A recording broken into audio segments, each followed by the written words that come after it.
Kaibigan, isang puno ng pag-asa, mapayapa, maligayang oras ng pag-aaral. Purihin ang Diyos sapagkat ikaw ngayon ay sumusubaybay sa oras ng pag-aaral na ito upang lalo mo pang mapatibay ang iyong relasyon sa ating Panginoong Hesus. Ang ating bagong leksyon ngayong trimestre ay may pamagat na pangangasiwa para sa Panginoon hanggang siya'y dumating. Sa mga leksyon na quarter na ito, pag-aralan natin ang pamantayan ng Diyos sa ating relasyon sa Kanya at malinaw na makikita kung paano natin mapapaunlad at mas mapalalim pa ang pagtitiwala natin upang tayo'y patuloy na tapat sa ating Panginoong Diyos.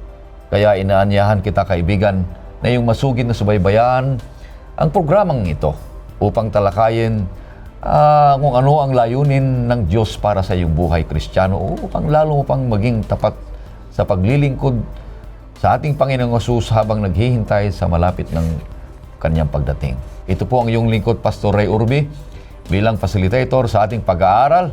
Alam kong marami sa inyo ang nag-aaral ng kanilang leksyon gabi-gabi sa iyong mga tahanan. Binabati ko ang lahat ng mga viewers sa buong mundo, dito sa Luzon, Visayas, Mindanao. Masaya kami dito, alam nyo, dito sa studio sapagkat may mga reflections at mga comments kayo dito sa ating mga tinatalakay.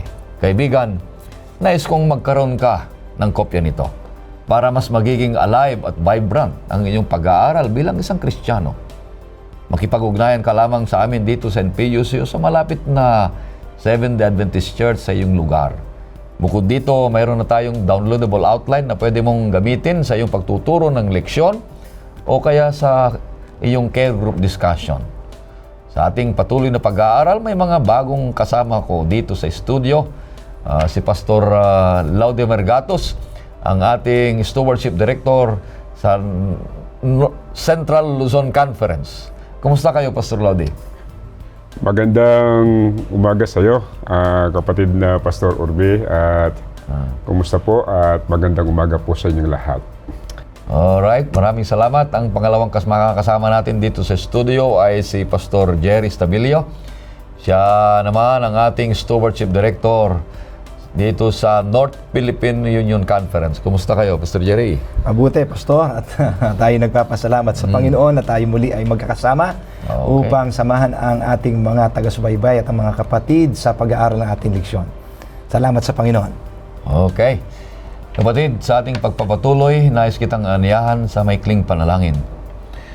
O Panginoong Diyos, Ama naming banal na binubukalan ng karunungan, kami po ay lumalapit sa inyo na sana po'y sa aming pag-aaral ay matagpuan namin ang karunungan ng langit sa pamagitan ng ministeryo ng Banal na Espiritu upang maintindihan namin at may sakabuhayan ang mga ginintuang kataga at salita ng banal na kasulatan. Opo.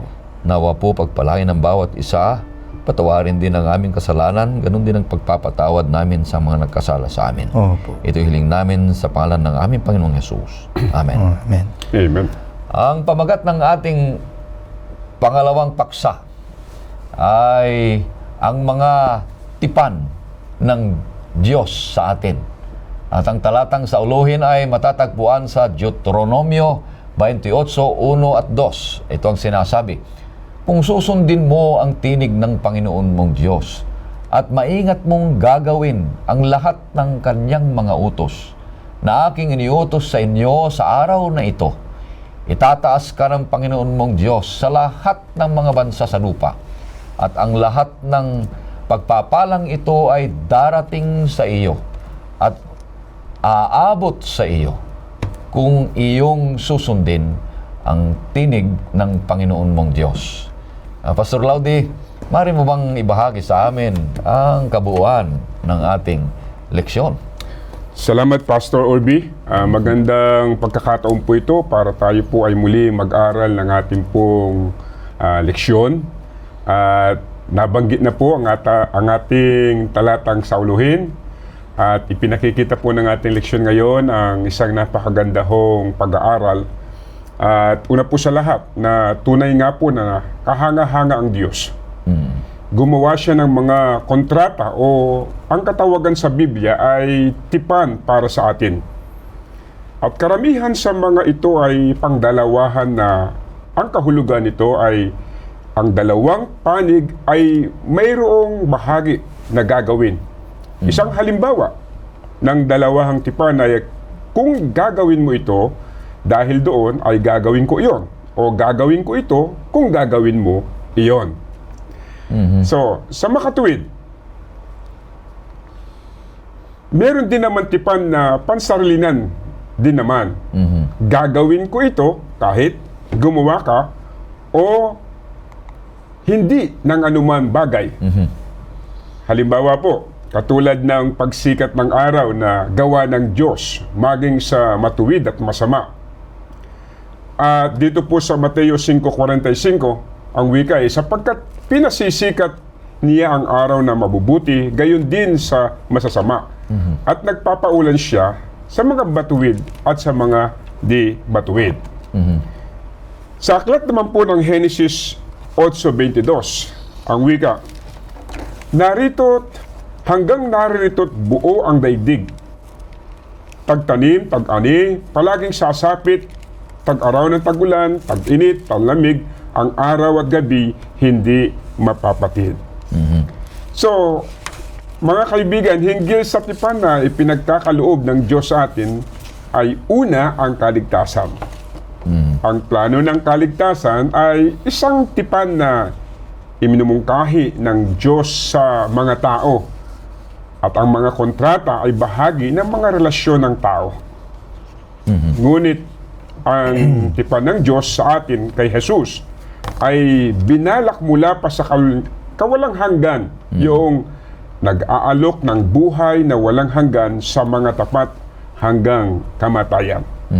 So, sa makatuwid, ginawang posible sa magitan ng kamatayan ni Kristo sa Kalbaryo ang kaligtasan sa bawat tao na nabubuhay at mabubuhay pa. So, mapapansin po ninyo ang napakahalagang mga prinsipyo ng ating pinag-aaralan. So, dito po sa ating pinag-aaralan, ayon sa ating pong leksyon, the death of Christ on Calvary made salvation possible for every person who has ever lived or who will ever live. Unlike the promise of the seasons, salvation is not unilateral.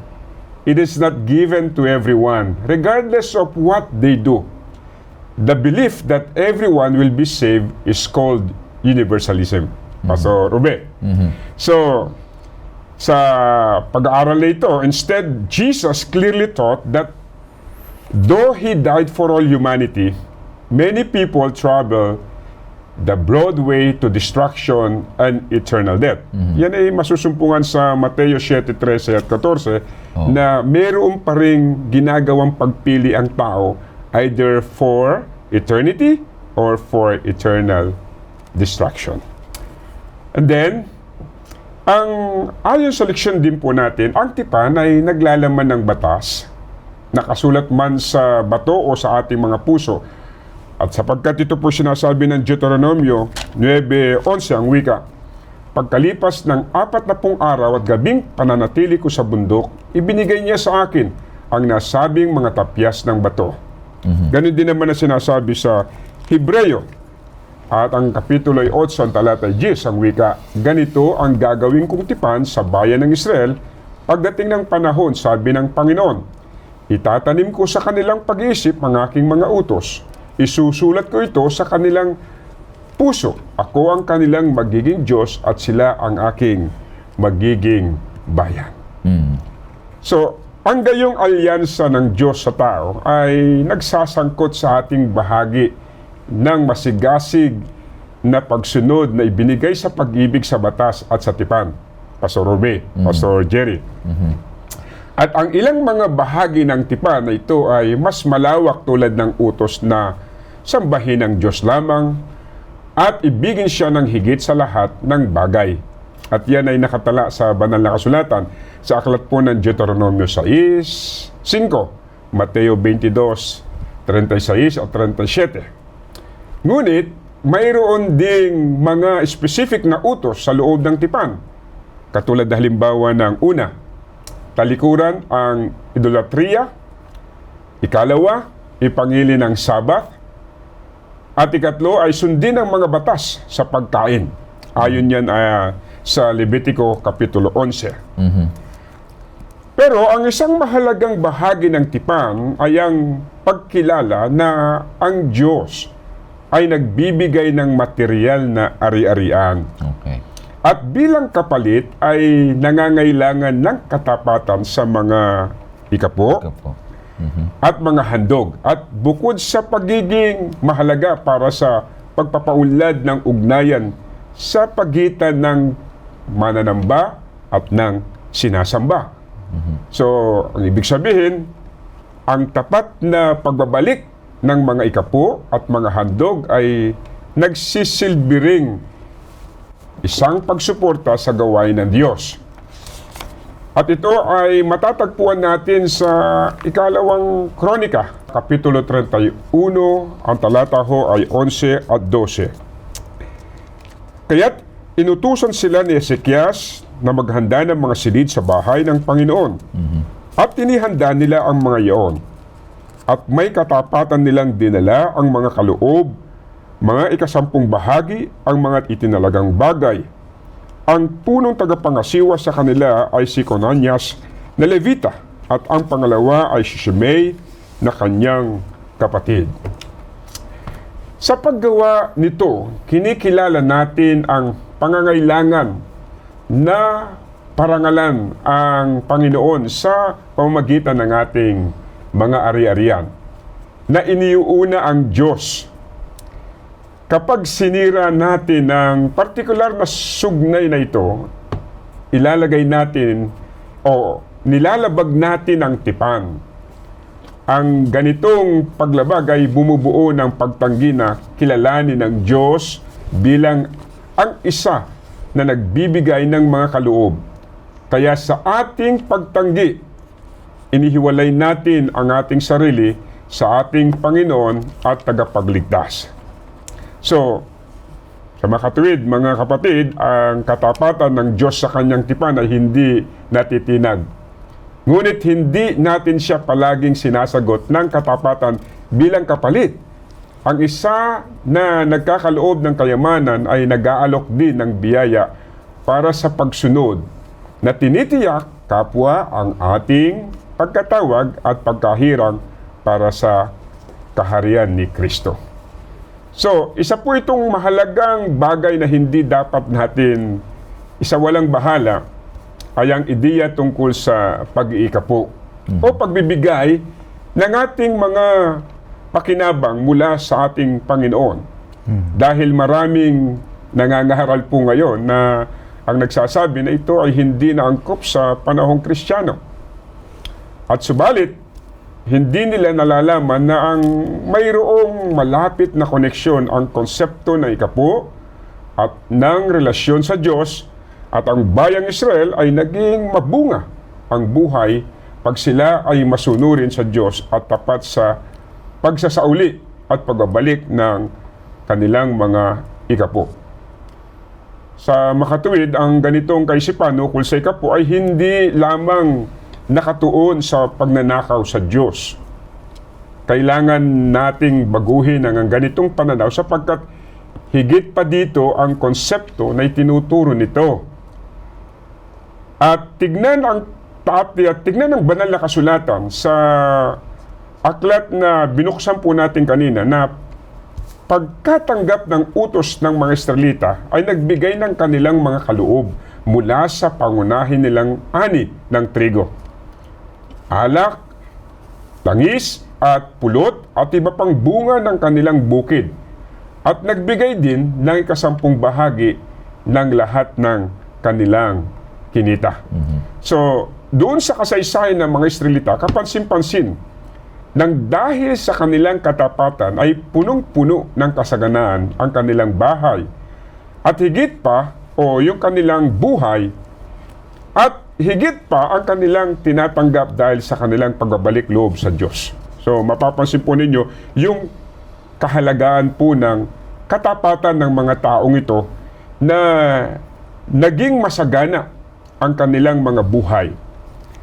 At sa kanilang pagbabalik loob sa Diyos, hindi lamang yung pagbibigay, kundi naging bunga yun ng kanilang pagbabalik loob sa Diyos. Na patunay na malaki ang nagagawa ng pagbabago ng puso ng isang tao kapag siya ay tapat sa tipanan ng Diyos, lalo na sa kontrata ng pag-iikapo. So, ganito rin ang komento ni Ellen G. White tungkol sa pag-iikapo. Ang wika niya sa Councils on Stewardship, page 75. No one will ever dare to say that there was no way in which he could understand in regard to this matter.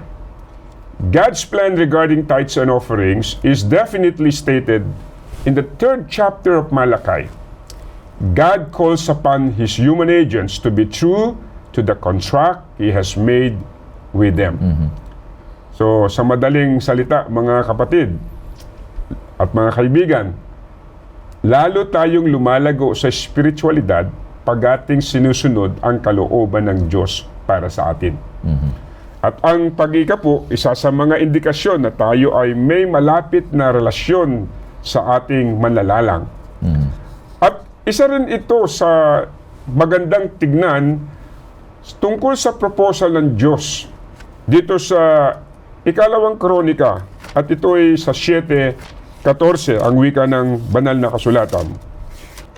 At kung ang aking bayan na tinatawag sa magitan ng aking pangalan ay mapagpakumbaba at manalangin at hanapin ako at tumalikod sa kanilang masamang lakad, akin silang papakinggan mula sa langit at patatawarin ko ang kanilang kasalanan at pagagalingin ang kanilang lupain.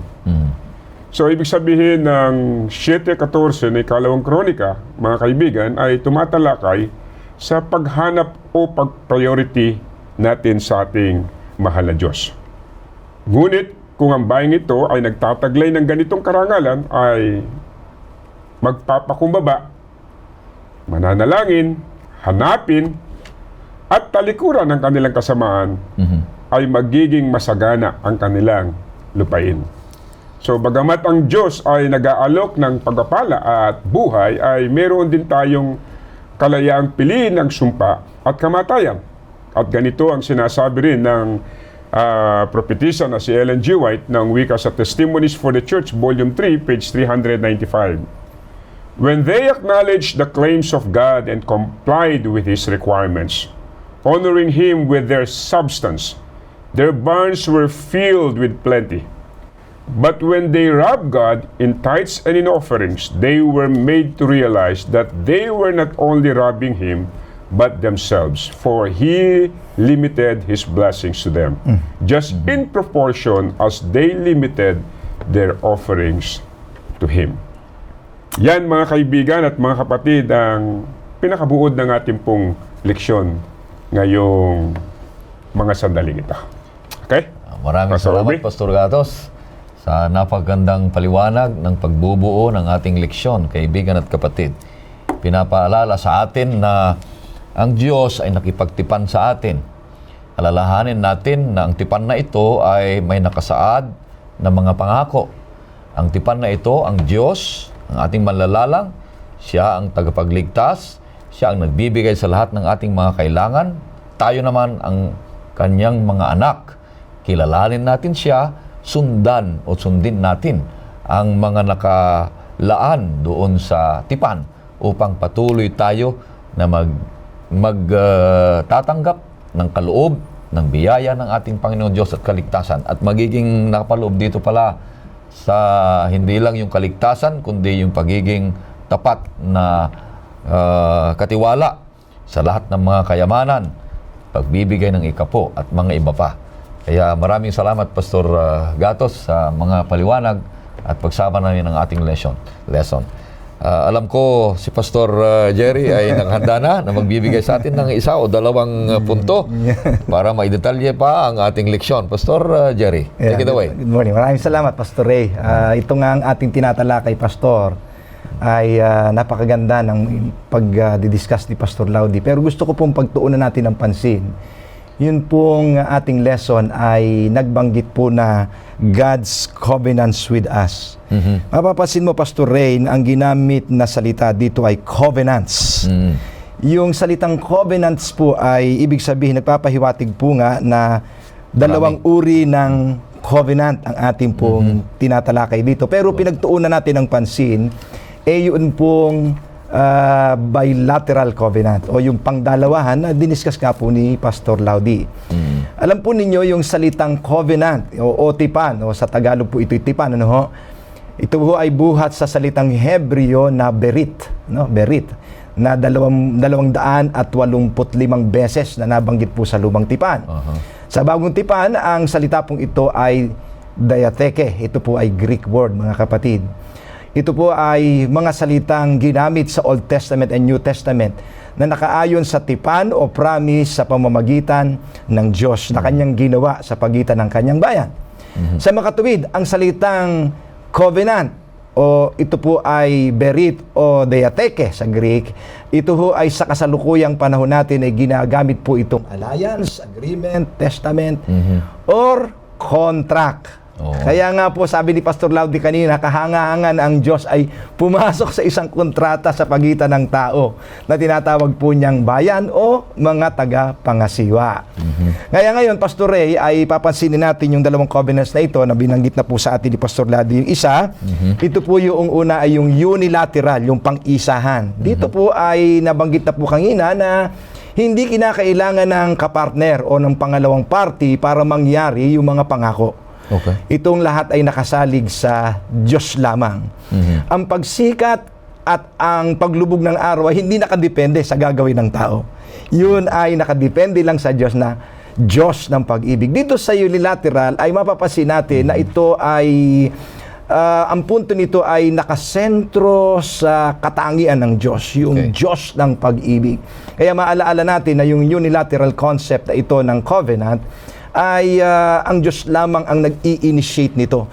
Ito rin ang foundation ng tinatawag po nating bilateral covenant o yung pandalawahang tipan o kasunduan. Yun ang foundation nun. Kasi kung walang mag-i-initiate ng tipan, ay walang mangyayaring tipanan. Kaya ang Diyos ay pumasok sa isang tipanang ito na tinatawag nga po nating bilateral covenant. So hindi na po natin tatalakayin kasi yung unilateral sapagkat maliwanag po yun, pang-isahan, yun ho ay bahagi lamang ng Diyos. Wala po tayong bahagi doon, wala tayong gagawin doon. Yun ay gagawin ng Diyos, may gawin ka o wala. Yun po ang sinasabi doon. So ang bilateral covenant, mga kapatid, ay napakaliwanag po sa ating pong lesson. Ito po ang pangalawang uri ng tipan na nabanggit sa atin na ang Panginoon ay pumasok sa tipang ito sa atin. Siya ang nag-initiate. Ito po ang pinakasentro ng ating lesson.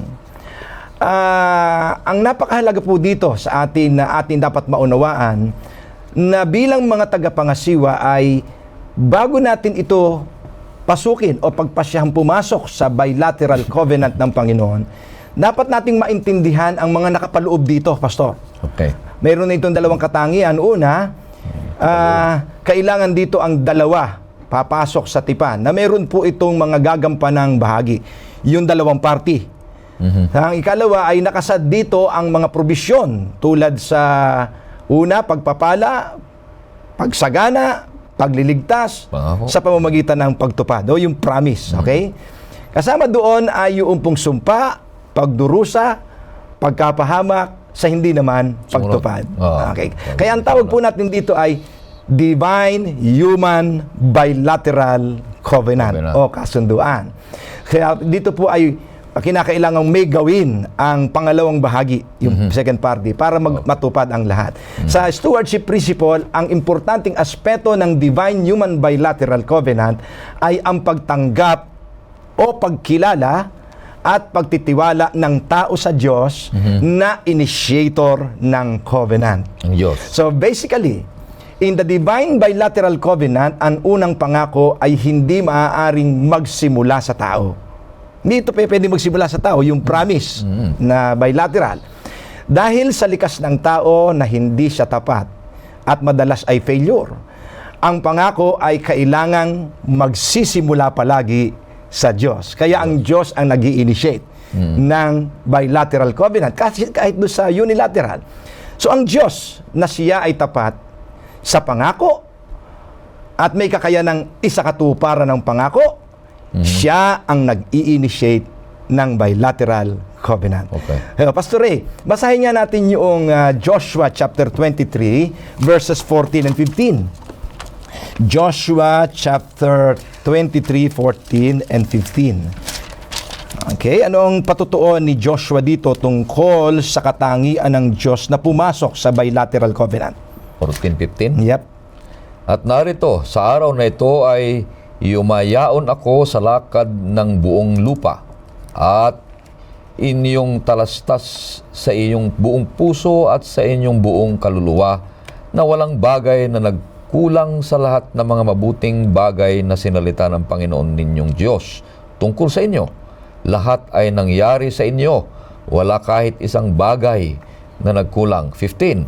At mangyayari na kung paano ang lahat ng mga mabuting bagay ay nangyari sa inyo na sinalita sa inyo ng Panginoon ninyong Diyos, ay gayon dadalhin ng Panginoon sa inyo ang lahat ng mga masamang bagay hanggang sa kayo'y malipol niya dito sa mabuting lupain at ibigay sa inyo ng Panginoon ninyong Diyos. Yan ang mga typical testimony. Yan ang mga patutuo ni Joshua sa pagpasok ng bilateral covenant.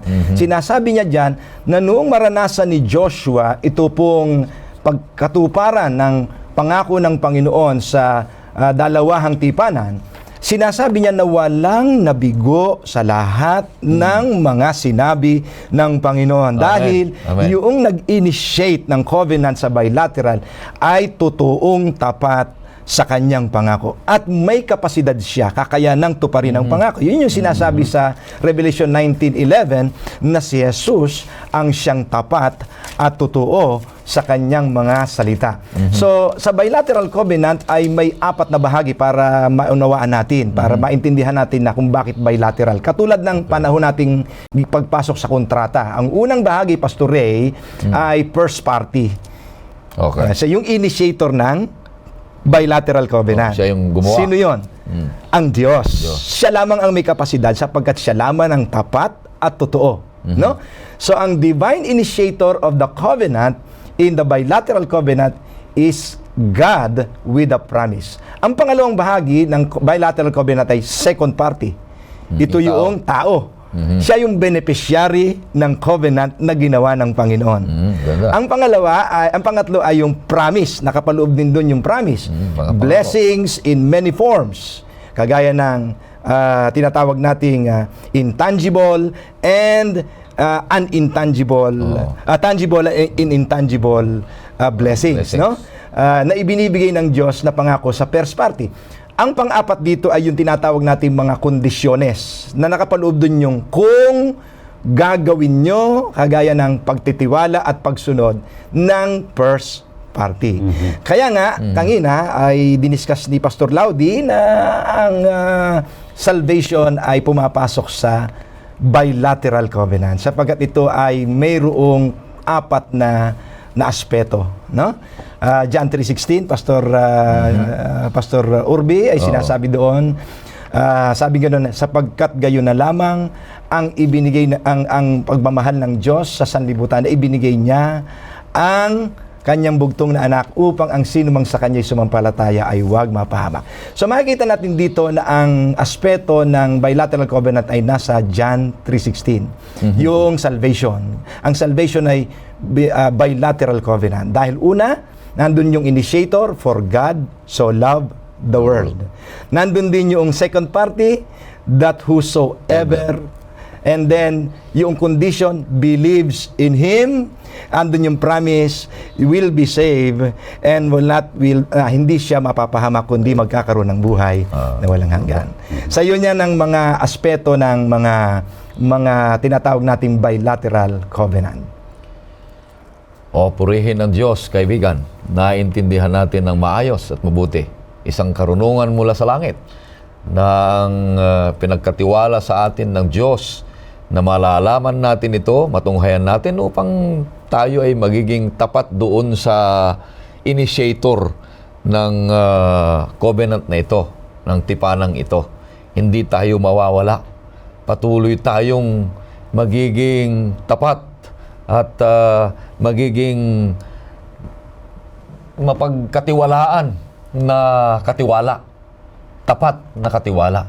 Magkakaroon tayo ng mas marami pang mga bagay na sinabi mo, Pastor, na biyaya kung tayo ay tapat doon sa tipan ng ating Panginoong Diyos. Pero kung hindi tayo sumunod doon sa tipanan, ay tayo naman kaya ay Pastor Urbi, doon sa ating tinatawag na memory verse, yun ay nakapasok din yung apat na aspeto. Actually, yung Deuteronomy chapter 28, yun ay bilateral in nature, yung covenant na pinasok ng Diyos, na gusto niyang pagpalain ng kanyang bayan. Nandun yung sa bilateral covenant, nandun din yung mga provisions kagaya ng kapag ka ikaw naman ay sumuway, ay merong mga daratnan kang mga kapahamakan. Okay? Yung sa, hindi lang basta promise, kundi meron din mga mangyayaring di maganda kung hindi natin gagawin ang ating mga bahagi ayon sa pinapasukan nating tipan sa Panginoon. Bago tayo magpatuloy, pakinggan nga natin kung ano po ang masasabi sa atin ni Pastor Nixon de Vera patungkol dito sa ating pinag-uusapan na tipanan. Maraming salamat, Pastor A. Narito na tayo sa lesson 2. God's covenants with us. Ang ginamit ng contributor dito ay plural. But when you say covenant in the Bible, sa Old Testament, it's twofold, kasunduan ng Panginoon sa kanyang bayan, ng bayan ng Israel. Ang bahagi ng Panginoon, I will be your God. At ang bahagi ng kanyang bayan, you will be my people. Dahil nga, pag ako ang nag-exposit ay Christocentric. Therefore, I begin and end with Jesus Christ. Ngayon, talakayin na natin ang susing talata, Deuteronomio 28:1 hanggang 2 at babasahin ko ito sa New King James Version. Now it shall come to pass, if you diligently obey the voice of the Lord your God, to observe carefully all his commandments, which I command you today, that the Lord your God will set you high above all nations of the earth. And all the blessings shall come upon you and overtake you, because you obey the voice of the Lord your God. Ang Deuteronomio ay, ang ibig sabihin talaga nito ay second law, because it's the retelling of Exodus, Leviticus, and Numbers. Kaya ang ginawa ni Moses dito, ito ng kanyang parting words, na maging tapat na katiwala ang kanyang bayan. At dahil nga ito ay retelling, kaya nakaabot sa atin, sa iyo at sa akin. Now it shall come to pass. Kasi kung mapapansin mo, kaibigan, ang chapter before this, specifically verses 9 to 26, ito ay sunod-sunod, series of curse. Actually, hindi lang sumpa, kundi to be made a curse para hindi tularan ng ibang bayan ang ginawang pagtataksil o hindi pagiging tapat ng kanyang bayan. If you diligently obey, tsaka observe carefully, sa Hebreo ay pares lang ito, sama or samar. Ang ina-emphasize dito, dinidin ay ang pagiging tapat. Kasi nga stewardship, tapat na katiwala. Paano? Kung papakinggan ang boses, ang panawagan ng Panginoon. Sino itong Panginoon? The Lord your God, Yahweh Elohim, the Creator God, who is also the sustaining God, and nung mga nakaraan nating lesson, the redeeming God, who is Jesus Christ. Which I command you today, again, hic et nunc, the here and now, to be high above all nations, to be made a blessing on the earth. Kasi nga ang bayan ng Panginoon ay kinakailangan maging ilaw, di ba? A beacon of hope. Kaya nga siya tinawag na Zion, yung capital. That's their identity. At ito ay synonymous sa Jerusalem, na ito ay nagdidiin naman sa mission ng bayan na ipakilala ang kabutihan ng Panginoon, na tanggapin ang tunay na Panginoon na manlilikha, the Yahweh Elohim. Kaya nga, the Lord your God ay 3 beses inulit dito sa ating susing talata. And all these blessings shall come upon you and overtake you. Hindi ka lang sinusundan. Nauna pa ito sa iyo. Ibig sabihin, iyo na talaga ang pagpapala ng Panginoon. At mapapansin natin na dito nga sa chapter 28 ay blessings naman after curse, di ba? Pastor Ray, pakibasa nga isang sample. Deuteronomy 28 verse 6. Deuteronomio 28, versikulo 6, sinasabi dito, magiging mapalad ka sa iyong pagpasok at magiging mapalad ka sa iyong paglabas. O yeah, ibig sabihin, saan ka man magpunta, naroon ang pagpapala ng Panginoon. Nasa Philippines ka man, overseas, anumang ginagawa mo, anumang estado mo, ay God's covenant is with you. Kasi nga pakikipagtipan niya na ito sa iyo na He will always be your God. Pero alam naman natin na sabi nga ni Moses, if you obey the voice of the Lord, but did they? Diba nga, nakita natin na yung unfaithfulness, dire-diretso, kaya nga nagkaroon na ng exile to Babylon, at nung nabalik nga sila, post-exilic, ay nandun naman, tinapos na sila ng Roman Empire. Kaya wala na talaga yung identity nila. Naibalik na lang yun nung after World War II, yung State of Israel. Pero hindi na tulad ng dati. Sino ang nanatili?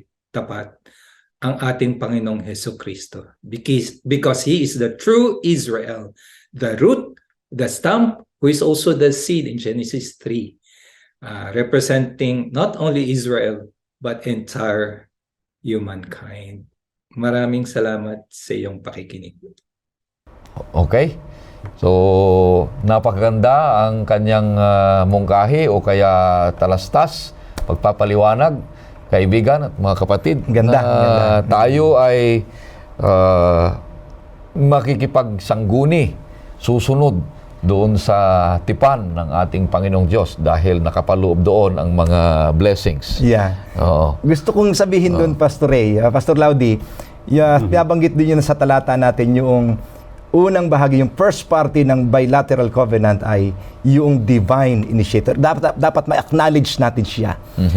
Bilang mga tagapangasiwa, i-acknowledge natin siya na mayroon siyang kapasidad na tuparin ang kanyang ipinangako.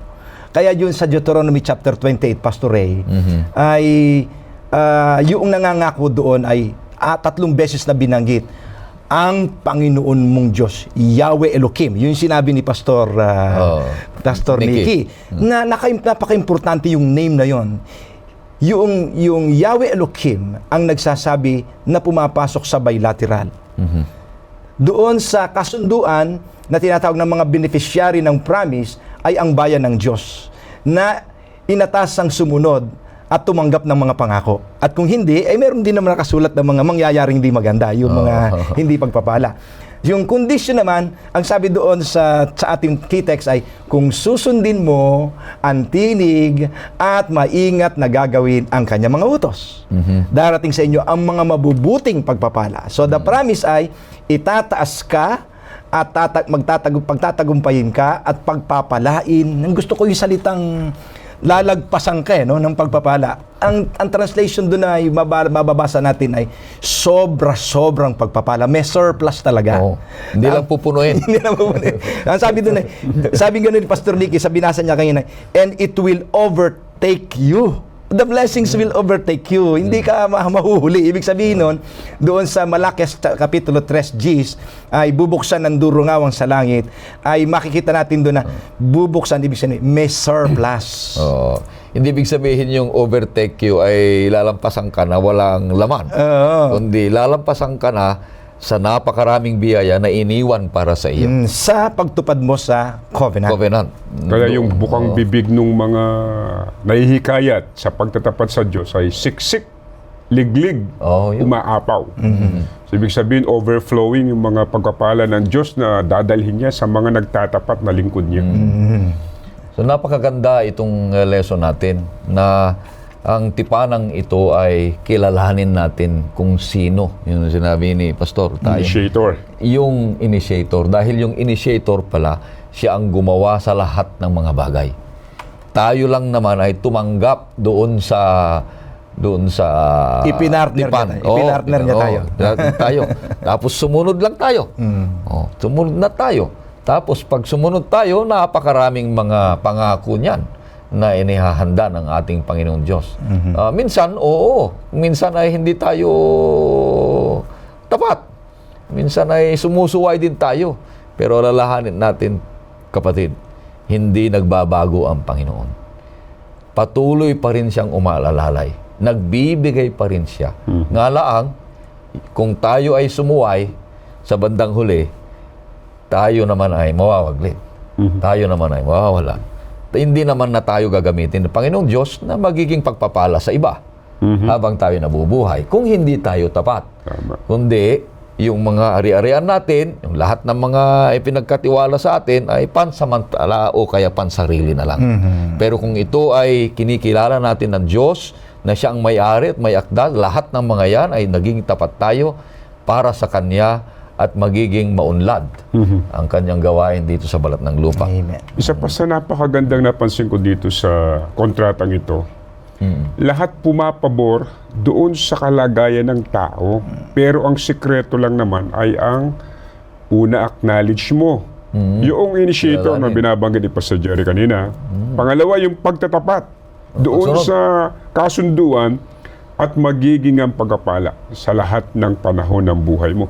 So sa makatuwid, walang katalo-talo ang tao. Hindi katulad dito ng mga ibang kontrata, minsan ay nagkakaroon ng problema at the end of the contract. Naabuso o kaya naman ay pinaglalaban yung maling paraan ng kanila pong naitalang kontrata. Pero sa tao, sa bahagi ng tao, lahat sa kanya ay pabor. Ang sikreto ay magtatapat lang sa Panginoon Diyos. Amen. Napakaganda. Kaya bago tayo magtatapos sa ating pag-aaral, mayroon tayong mga last words, Pastor. Oo, Pastor Jerry. Yes. Gusto ko yung bahagi na sinasabi doon sa sulat ni Haring Solomon sa Proverbs 3:9 na ang pagkilala sa initiator ng covenant ay parangalan mo ang Panginoon sa lahat ng iyong tinatangkilik. Amen. Ibigay mo sa kanya ang mga piling-pili, mga unang bunga ng iyong mga kita. Wow. At yung pong pagkilala na yon ay magdadala sa atin ng pagtitiwalang lubos sa initiator na nagbibigay ng pangakong tayo'y pagpapalain. Yun ang diwa, Pastor Ray, ng tithes. Yun ang pagbibigay ng tithes. Na inaakay tayo na may kakayanan ang Diyos. Pagtiwalaan natin siya, ilagak natin sa Kanya bilang mga tagapamahala. Sa pamamaraan ng Diyos, napakarami niyang paraan upang tayo'y pagpalain. Huwag natin siyang kalilimutan. So sa pagpasok natin sa tipan, tapat ang Diyos na tayo'y pinangakuhan, pagpapalain sa mga bagay na hindi nasasalat at mga pagpapalang nasasalat. Tangible and intangible blessings. God promised everything to you. Oo, maraming salamat, Pastor Gatos. Kung mayroon pang last words natin dyan, ng konti. Marahil naging maliwanag na po sa ating lahat. Pero ang mga huling mga pangungusap na ito ay naway pagsikapan po natin at gawin natin ang ating mga bahagi bilang mga tapat na katiwala para tayo ay higit na mapangunahan ng ating mahal na Diyos. Na ilagay natin ang ating mga sarili sa ilalim ng Kanyang kapangyarihan at ang lahat ng mga bagay ay pawang karagdagan na lang na ating pong tatanggapin. Kaya kaibigan at kapatid, bilang mga tagapamahala at katiwala ng Diyos sa huling kapanahunan, inaasahan sa atin ng Diyos na pag-iigihin natin ang ating pamamahala sa lahat niyang mga pag-aari na binigay sa atin. Sa pamagitan ng pagpapaunlad ng ating relasyon sa Kanya, mamahalin natin Siya. Uunahin natin Siya.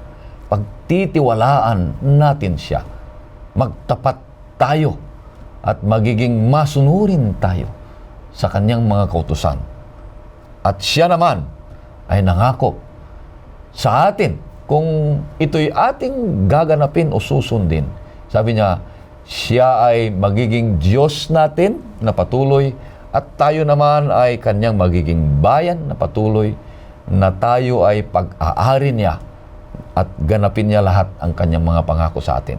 Bilang Kanyang mga pag-aari, natural na Kanya tayong iingatan, proteksyonan, tayo alinmang saan pupuntahan, mamahalin, ililigtas, at pagpapalain. At hindi niya tayo pagkukulangin lahat ng mga bagay na pangangailangan natin sa buhay.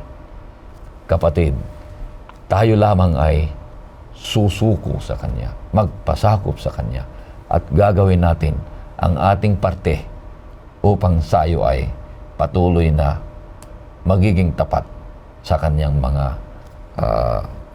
gagawin sa ating buhay. Salamat. Bago tayo magtapos, pakinggan natin ang isang awitin at pagkatapos niya na hingin natin si Pastor Jerry sa isang maikling panalangin.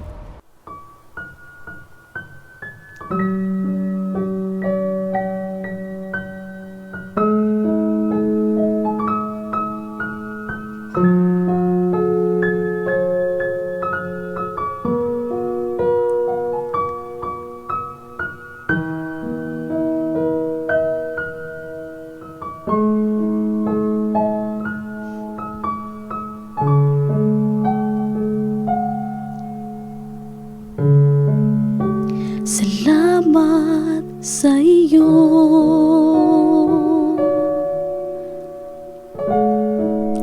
aking Panginoong Jesus. Ako'y inibig mo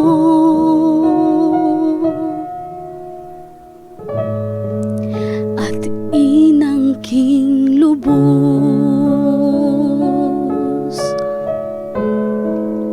Ang tanging alay ko sa'yo, aking Ama, ay buong buhay ko, puso't kaluluwa. Hindi makaya ng maipagkaloob, mamahaling hiyas at gintong sinob. Ang tanging dalangin, O Diyos, ay tanggapin. Ang tanging alay ko, nawa ay gamitin. Ito lamang, Ama, wala nang iba pa akong hinihiling.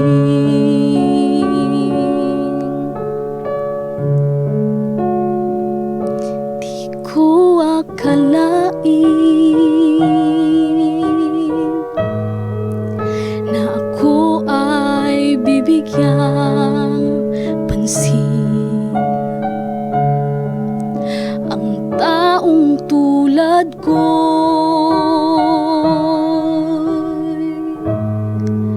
di dapat mahalin.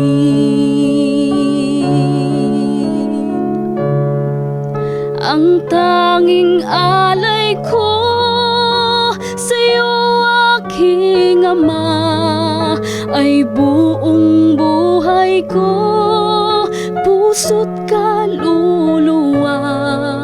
Hindi makaya ng maipagkaloob, mamahaling hiyas at gintong sinoob. Ang tanging dalangin, O Diyos ay tanggapin ang tanging alay ko, nawa ay gamitin. Ito lamang, Ama, wala nang iba pa akong hinihiling.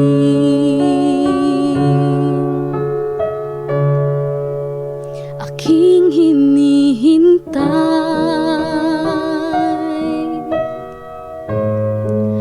ang iyong pagbabalik, Jesus, ang makapiling kay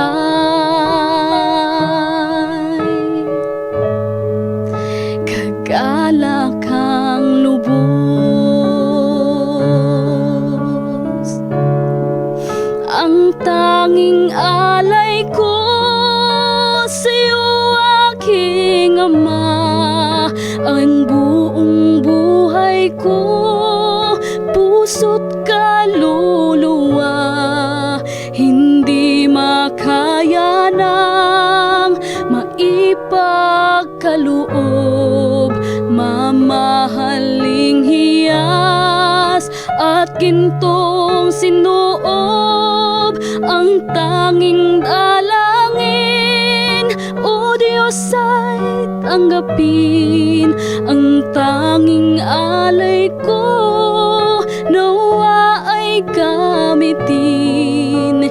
Ito lamang, Ama, wala nang iba pa akong hinihiling.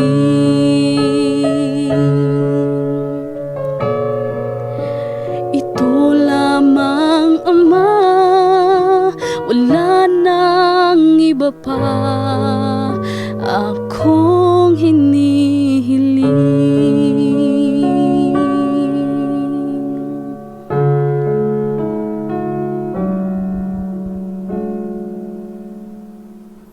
Okay, Pastor Jerry? Tayo po'y manalangin, lubos ang aming pagpapasalamat sa aming Diyos na siyang naunang gumawa na pumasok sa isang tipan ng intensyon kami ay pagpalain sa maraming bagay. Patanggapin at paranasin ng kaligtasang masusumpungan sa aming Panginoong Hesus. Salamat sa iyong pagliligtas, Panginoon. At pangakong kami iyong pagpapalain sa lupang ito upang maging daluyan ng mga pagpapala sa iba, lalo't higit sa pagsulong ng iyong gawain. Nawa, Panginoon, kami inyong tulungang maging mga tapat ninyong tagapangasiwa habang naghihintay sa ikalawang pagparito ng aming Panginoong Hesus. Kaming lahat masumpungan ng mga tapat na katiwala sa pangalan ng aming Panginoong Hesus. Amen. Maraming salamat, kaibigan, sa pagsusubaybay sa programang ito. Patuloy kang susubaybay sa mga susunod na mga pag-aaral ng oras ng pag-aaral. Mahal ka namin, kagaya ng pagmamahal ng Panginoong Diyos.